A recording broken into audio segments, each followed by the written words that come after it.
It- It's my great pleasure to introduce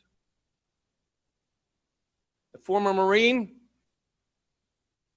and the fire commissioner in Franklin Square, Munson, and his fellow commissioners have just done an historic resolution and vote, and now are taking the lead to try to get some truth and integrity to an investigation to what happened on 9/11. I would like to introduce Commissioner Christopher Gioia.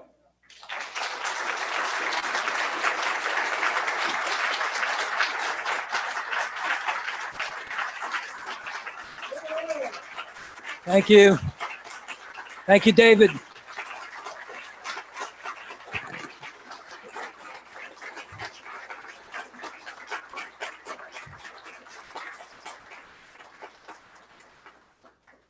Thank you very much, David. Good afternoon, David and honored guests. My name is Christopher Gioia, and I'm a fire commissioner with the Franklin Square and Munson Fire District in the town of Franklin Square, New York, Nassau County, which is near the Queens border. I'm a Marine Corps veteran, and I've been an active volunteer firefighter with the Franklin Square and Munson Fire Department for 33 years. I am also a former EMT and an ex-chief, having served 5 years in that position. I am currently employed as a construction surveyor with Local 15 operating engineers in New York City, having worked in the heavy construction industry for the past 30 years, specializing in reinforced concrete, major foundations, and structural steel. On the morning of September 11, 2001, I was working on the Brooklyn side of the East River, just north of the Williamsburg Bridge, and I had a spectacular view of Manhattan and the Twin Towers. Having been an eyewitness to the attacks that day, and from being called to duty to assist the Fire Department of New York in the following days and weeks afterwards, 9/11 has never been far from my thoughts, having been burned forever into my psyche. That night, as I lay in bed numb with shock and disbelief, a wicked lightning and thunderstorm descended on the town of Franklin Square. It was the kind of thunder that crashed and reverberated and shook the walls of the house down to the foundation.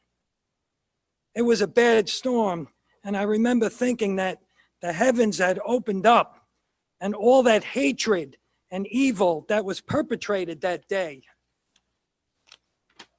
was spilling out all around us, and that God was truly angry about this, and that this was an omen of things to come. Now, almost 18 years later, life is somewhat normal.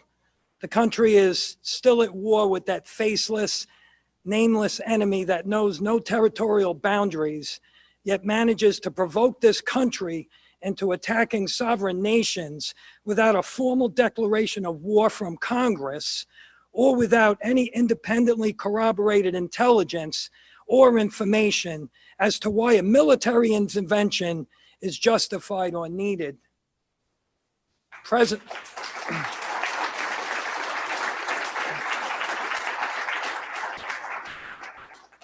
Presently, when the Pentagon says our military must attack, who would dare question that? It's the all-encompassing and never-ending war on terror, and it stems from the attacks on 9/11, 2001. The 9/11 Commission concluded that Osama bin Laden and a group of Islamic terrorists were responsible and carried out the attacks, and that was to be the end of it. Truth be told, this is far from the end of it. The 9/11 Commission was flawed, and in the words of two of its own, the chairman and the vice chairman of the 9/11 Commission, respectively, Thomas Keane and Lee Hamilton, stated in their book, without precedent, that they were, quote, set up to fail, end quote, and was starved of funds to do a proper investigation. They also confirmed that they were denied access to the truth and misled by senior officials in the Pentagon and the Federal Aviation Authority, and that this obstruction and deception led them to contemplate slapping officials with criminal charges. The final report did not examine key evidence and neglected serious anomalies in the various accounts of what happened.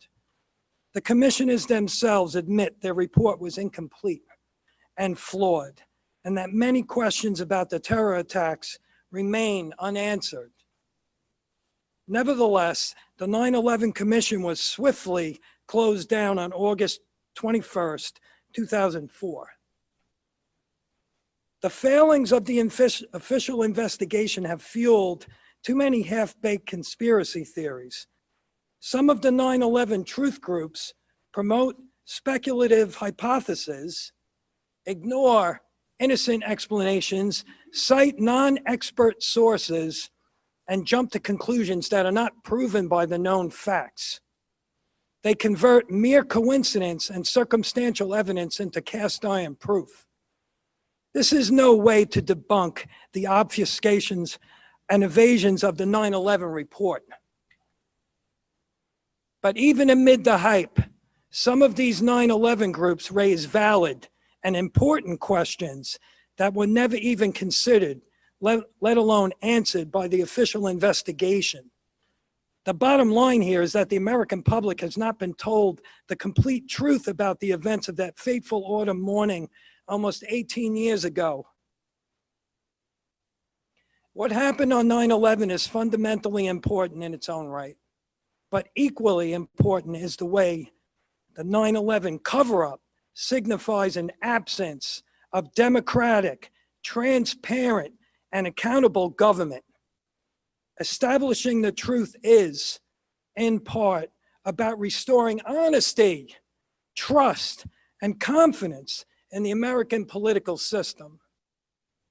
That is why, on July 24th of this year, the Franklin Square and Munson Fire Department voted unanimously to adopt a legal resolution of support for the special federal grand jury investigation before the U.S. Attorney's Office for the Southern District of New York.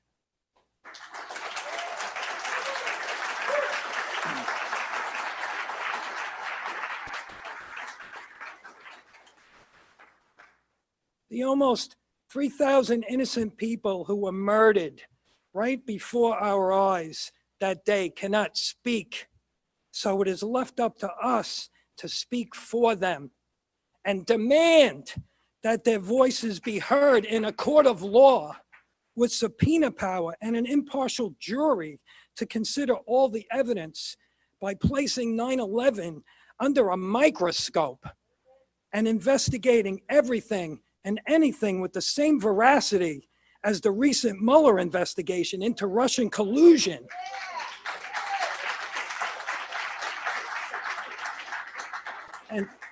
And not before some so-called commission of political appointees who had the rules dictated to them by some of the very people who were being investigated, or who had conflicts of interests and which should have led to several members of the commission to recuse themselves. I demand to know, as should everyone, why was this important testimony limited and in some cases not even recorded? Why was crucial evidence suppressed or not even considered and looked at, or worse yet, destroyed? That is not justice. To put 9/11 into a little perspective, I looked at the cost of government investigations and money spent. The Mueller investigation cost about $25 million.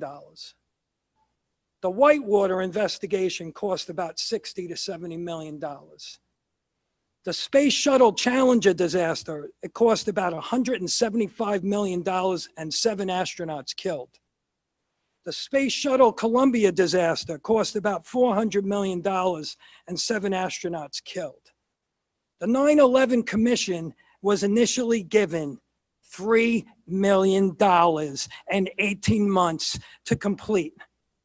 with a final cost of about $15 million and a conclusion that it was a failure of imagination. Really, imagine that. The worst act of terrorism in the history of our country, which claimed almost 3,000 innocent lives and which dramatically altered the course of our nation and the world, and it had an imposed deadline of just 18 months, which was extended by 2 months, and it had an initial budget of just $3 million. Remember what the chairman and vice chairman of 9/11 Commission said. They were set up to fail and were starved of funds to do a proper investigation. Who could have imagined that, given the magnitude of such an atrocity? People lie, but the facts don't. All we want now, after 18 years, is the truth, based on the facts that can be proved in a court of law. Throughout history, it has been the inaction of those who could have acted, the indifference of those who should have known better, and the silence of the voice of justice when it mattered most that has made it possible for evil to triumph. So it would seem now, until now, we have left unmolested those who set the fire to the house and prosecuted those who sounded the alarm. But that is changing. Justice consists not in being neutral between right and wrong, but in finding out the right and upholding it wherever found against wrong. Theodore Roosevelt.